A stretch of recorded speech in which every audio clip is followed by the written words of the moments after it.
Hello, this is Dave Hurwitz at ClassicsToday.com, here to talk to you about Beethoven Piano Concerto cycles. I'm talking about cycles now, not individual performances. That we can do at a future time, and we will, because of course there are outstanding versions of individual concertos that are not part of cycles or that are included in cycles that are otherwise inconsistent. And here, consistency is the watchword of the day.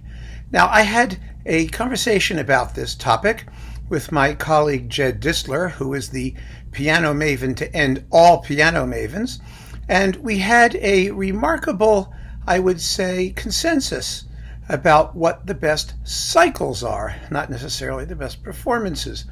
And this selection reflects his input. And, one of the things I would like to talk to you guys about and just let you know is that, there really is such a thing as a critical consensus about a lot of this music. And I was thinking about it because as we've been talking and you've been coming in with your comments too, and we go through these repertoire selections. It used to be when there were 2 or 3 or 4 performances of something and everybody knew what they were. There could be very strong positions about one version versus the other. I used to, go into my English class in high school, and the teacher had a New York Times article that said, Wagner's Ring, Karajan versus Schulte, both are necessary. That was the headline of the article. And it was interesting because, there were other sort of, pirated ring cycles floating around. But the bottom line is that if you wanted a ring cycle, you got Karajan or you got Schulte. And people might have felt strongly about one versus the other. Later, Böhm came along and some others, but that was basically your selection. And so you could be passionate about it, or you could simply embrace both of them, and that was that. Life was rather simple. Now, with 5 billion versions of everything, that's basic repertoire at least, you would think that everyone just has their own preference and nothing else matters, and they're all kind of, lots and lots and lots of good ones, and there are. But one thing I've learned from your comments and also from spending the past 35 years talking to my colleagues internationally all over the world who do these things and also who put together discographies and things like that, I've discovered that if we were to take all of our selections, if I said to you, for example, give me a list of your 10 best Beethoven piano concerto cycles, right? Don't do it. This is an example. Please don't do it. We're not going to do this exercise in real life. But if I were to say do that, and then I were to take all of the different lists and make, the Venn diagrams, put all the names in a circle where they all overlapped, you would find that there probably are 4 or 5 Beethoven piano concerto cycles that everyone basically agrees, are among the best. They may not be your personal individual favorite if you're choosing one for your desert island or whatever that stupid exercise is, but there will be a general agreement. And so there is among us critics quite often. At least the critics who know what they're talking about. And I flatter myself by thinking I'm one of those. But I mean, people who really listened for years carefully to many, many sets. There will always be outliers and sort of odd things going on. But basically, fundamentally, there is a consensus. And so what I want to do is talk to you about that consensus. And I think that Jed knows very well what that consensus is, and he also has his personal views. I know what that consensus is, and I have my personal views. And so this is a mini consensus, me and Jed, and maybe some of you too, because I've been reading your comments very carefully, as I'm sure you've noticed. And I think we can put together a list of some really fine Beethoven concerto cycles, making allowances for the fact, of course, that you will all have your favorites and there will always be others and things not on the list, and I know, and you'll mention it, and we'll go through that whole exercise. But the truth is, there is a nice bunch of them that we can all, I think, agree that we can enjoy, and that's the point. And I do want to ask you one favor, because I've been reading these comments. If you do choose to comment, I would like to know why you like what you like, not just what you like. I find it, and this is, I'm speaking personally, rather tiresome to see, we give a whole talk, we go through these things, and some of you give us wonderful thoughts on your own personal experiences of the music and the recordings that move you and why they move you. And then there are people who just go, Schulte, carry on. Schulte, carry on. And that's it. A one-word comment, something. Here's my favorite. Blech, there's the list. I don't care. I don't care what any of your favorite recordings are. I'm going to be really honest with you. I don't give a damn. You shouldn't give a damn about mine either. I want to know why. I want to know what you listen for. What is it about a performance that moves you? I don't care what you've got sitting on a shelf in your record collection, and you shouldn't care what I have sitting on a shelf in my record collection. What difference does any of that make? We're here to talk about music, to try and share our thoughts and opinions, to learn more, to have different perspectives on performances we thought we knew well, that come from a completely different background and range of experience. So please do comment, but say something valuable. Share your thoughts and your feelings with the other subscribers here. And let's have a really, really, I think, productive and interesting conversation about this great music. So let's get to it. First, we have to talk about Schnabel. Why? Because it's Schnabel. I want to tell you, I had sort of an inside track on this stuff because when I was commuting to New York initially back in the 80s, I sat on the train with his son quite often, and we used to chat back and forth about his dad. So that was really quite fun. I mean, quite interesting. But anyway, the point I want to make is that Schnabel is such a name that you sort of have to include him. But I remember that wonderful episode of Murphy Brown where she has two art critics, an elder gentleman and a female art critic who hate each other. And they're talking about some exhibit or some painter or something like that. And he says something, and it was like, sort of like point counterpoint used to be on 60 Minutes. And she says to him, you're always talking about Schnabel. All you care about is Schnabel. It's always Schnabel ho. And he looks at her and says, I'll give you a Schnabel ho. It's very funny. But the point is Schnabel recorded these, of course, several times. The Schnabel cycle is the Malcolm Sargent, the older one, because his playing was technically more finished and a little bit more he was in better shape when he made those recordings. I have the ones that are on Naxos Historical. You might find them in 120 other ways to get them. And please do enjoy your Schnabel. We all have to have a Schnabel. The thing about the piano concertos, and one of the things that Schnabel does, and this is really important, is that, we're talking about consistency. The range of interpretive nuance that you have to have in the concertos is smaller than it is in the piano sonatas because the concertos, cover a shorter period in Beethoven's life, and there aren't as many of them. So it makes your life a little easier if you're an interpreter, doesn't it? But that said, it's still difficult for a pianist to do the first two, especially number two, which is really number one, of course, the first one that Beethoven composed, as well as numbers 4 and 5. I mean, it's just this huge, it's Beethoven, so there's still a vast range of difference, both technically and, more importantly, I think emotionally, between the first concertos and 3, 4, 5, although 3 is still relatively early.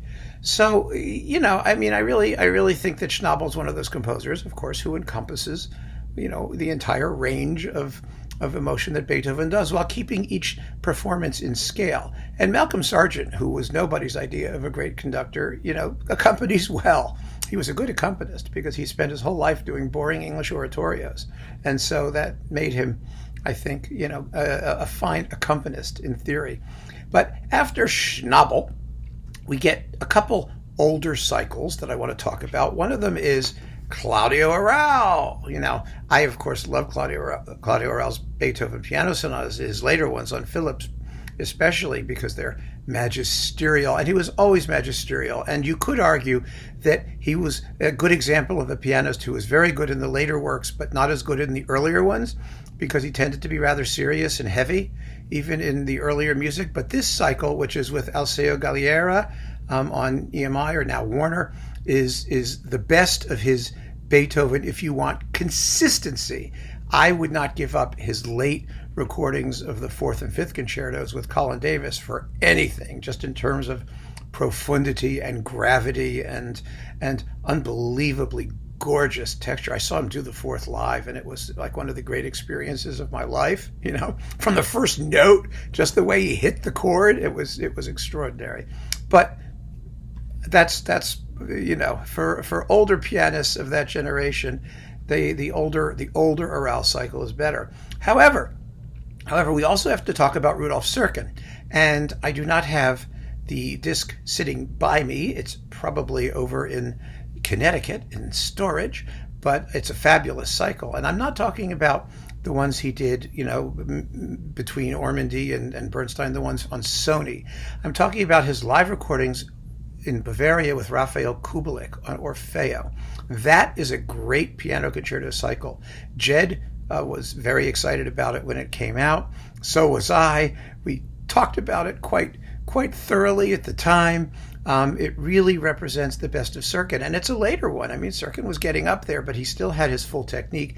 It's much, much better than his remakes in Boston with Seiji Ozawa. He's in fine fettle for all five concertos. It's a terrific cycle, and it has all that excitement that live recordings really bring sometimes. And I would recommend that one very strongly, just because I'm a big Serkin fan. I just think he was a great pianist, and I always search out things that show him at his best, really. And these are professionally made recordings. There's nothing, you don't have to make any allowances for the circumstances of the performance. They're just great recordings. So that's that. Next is, in the classic version, Kempff. You gotta have a Kempff. Kempff, Leitner. These have been classics since the day they were issued. I mean, for 100 million years, this represented the German piano school at its best. They are somewhat subdued if you want glitz and glamour, if you want everything to be flashy and brilliant. Kempff isn't your guy, but these are beautifully sincere, wonderfully shaped, gorgeously phrased, sensitive. I mean, there's so much thought and intelligence that goes into these pieces, but they're also spontaneous. They don't ever sound stiff or unyielding or, excessively Prussian, you might want to call it. It's really they're delightful. They really are, and they're a wonderful set. 4 and 5 were released separately by Deutsche Grammophon, endless quantities of times on originals and whatever. But they're all really good. And Kempff is another pianist who knows how to scale down his sound for the earlier versions. They sparkle, but they're not, the Emperor Concerto. So he doesn't play them like the Emperor Concerto, and that's the point. Here's a sleeper cycle that Jed and I also agree on. Schulte and Ashkenazy. Vladimir Ashkenazy really is a better Beethoven pianist than people give him credit for. I really believe that. Of course, he's made Beethoven piano concerto cycles of I don't know how many times now, and he's done them conducting from the piano, which I always think is a mistake in this music. I think you need a conductor, or let's put it this way: you don't necessarily need a conductor, but it's better to have one. And if you can have one, why not do it better? You know what I mean? It's always good to have, I think, two contrasting personalities at work, and also somebody to manage the orchestra and do something beautiful with the orchestral parts, and someone to manage the keyboard. You can focus all of your attention on your respective jobs that way. In any case, the rumor in the classical music world is that Schulte and Ashkenazy hated each other and didn't get along at all. And of course, hatred is a wonderful, wonderful source of inspiration, because the friction sometimes makes terrific performances, assuming that they don't hate each other like, Karajan and Richter, or some people did, to the extent that one person plays their performance and the other person plays their performance, and they never meet in the middle. Here they meet in the middle. This is a very, very consistent, exciting series of Beethoven piano concertos. It's really, really good. You know, Schulte is, of course, his usual somewhat gruff self. I mean, you know, he's a no-nonsense, straight-ahead, pedal to the metal kind of guy. He furnishes, I think, wonderfully robust and gutsy accompaniments. He characterizes the orchestral tutti quite well. Ashkenazy has just as much character of his own. I mean, it's sweeping and virtuosic and really fun, but also sensitive. I mean, the fourth concerto is a beautifully sensitive performance. It's very, very nicely done, and I think these performances are full of personality. I enjoy them enormously. They're well recorded, and I think it's terrific. I really do. I think they're absolutely terrific. Next, you knew it was coming, right? Yes, of course. Fleischer-Zell, classic set. It's like, hey, it's Schnabel. Well, hey, it's Fleischer and Zell. Now, of course, Zell did these with Emil Gilels also. Jed really dislikes those performances, and he dislikes them much more than I do. I don't think the Gilels set's so terrible, but we both agree that Fleischer and Zell is the best of Zell, and of course, Fleischer is Fleischer. So it has always been one of the great sets of Beethoven piano concertos, really a reference set in many, many ways, and I think that it still is. It's that simple. I mean, it has musical virtues that simply haven't dimmed a bit, not a teeny bit.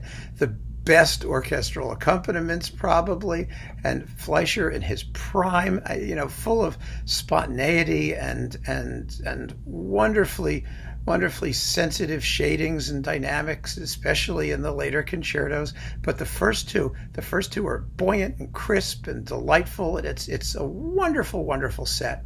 For all of those reasons, it deserves all the acclaim that it's received, and it doesn't age. It just hasn't aged. I'm not yet there at the however portion, but there is a modern cycle that is as good as any. Actually, the next 3 cycles, which is how many I think we have left, yes, are all fairly recent.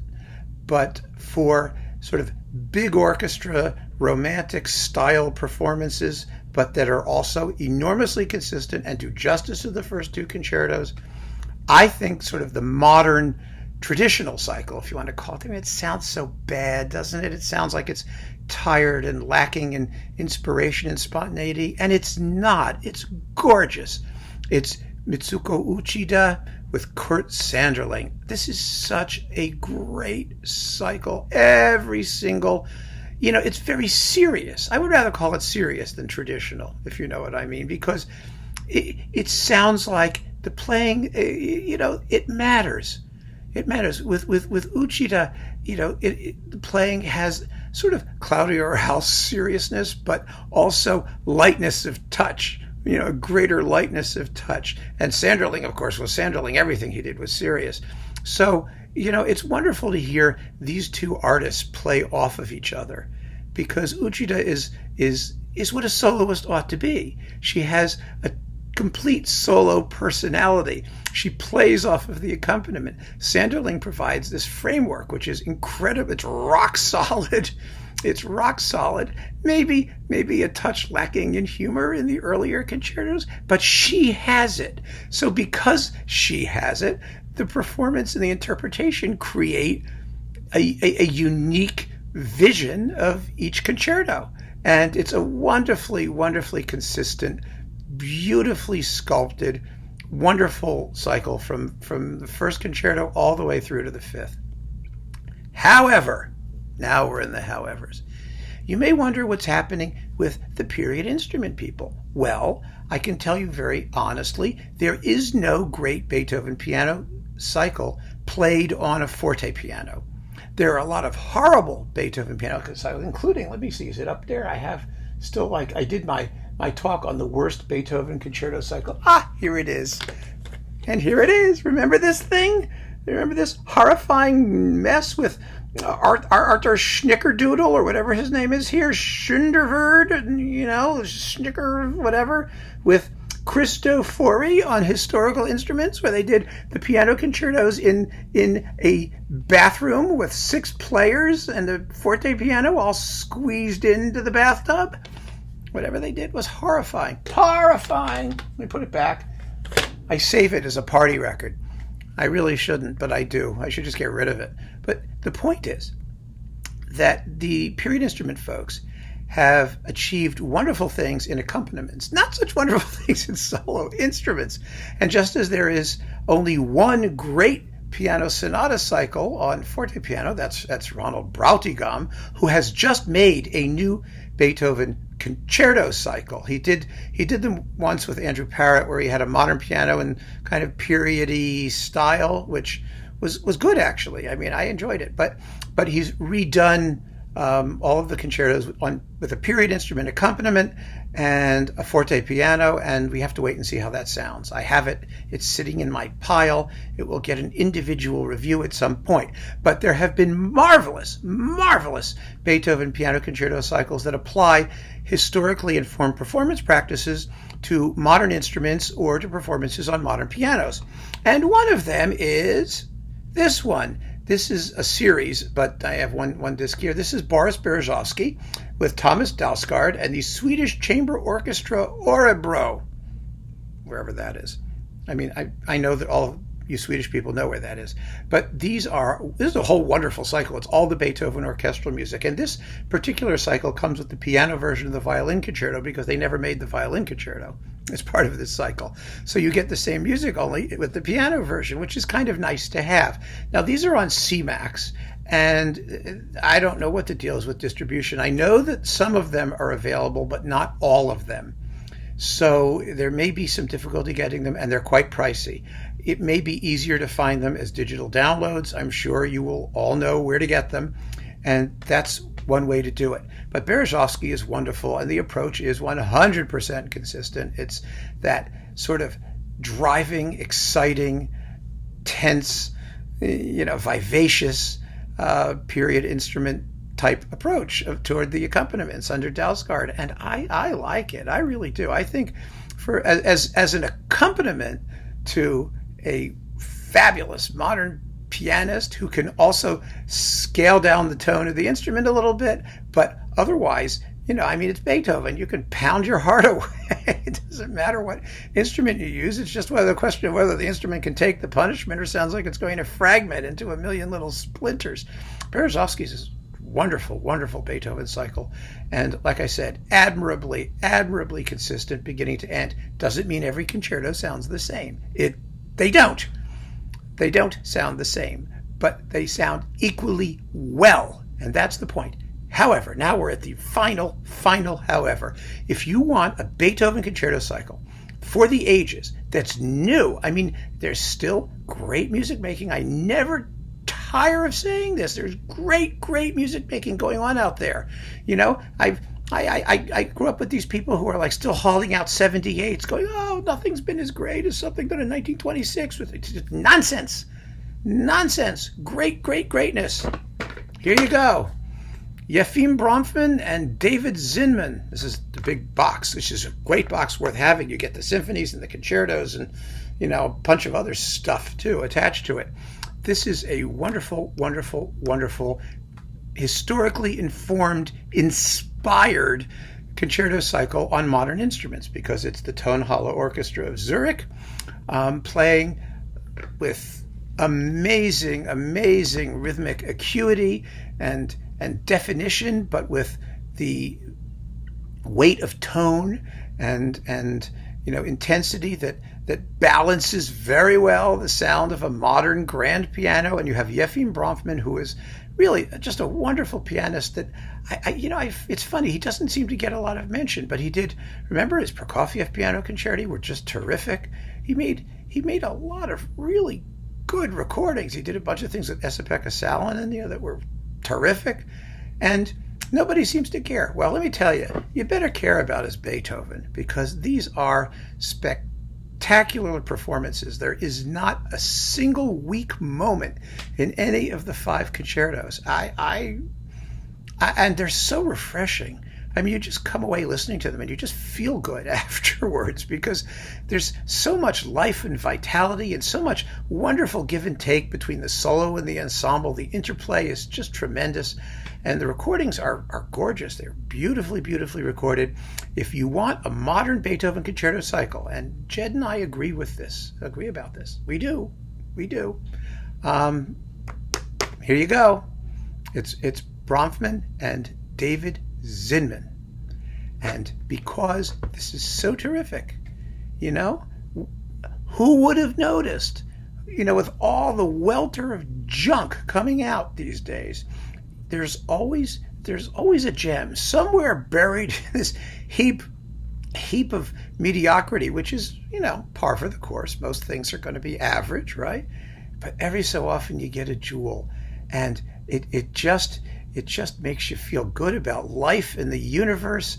And it's the Beethoven year, and there are great new cycles of his concertos out there. The standard of piano playing has never been higher at any point in human history. There have never been more artists with the potential to deliver absolutely sublime, fabulous results. I mean, there's so much for us to look forward to enjoy. And all we have to do is, you guessed it, keep on listening. Thank you all. Enjoy your Beethoven piano concertos. Bye-bye.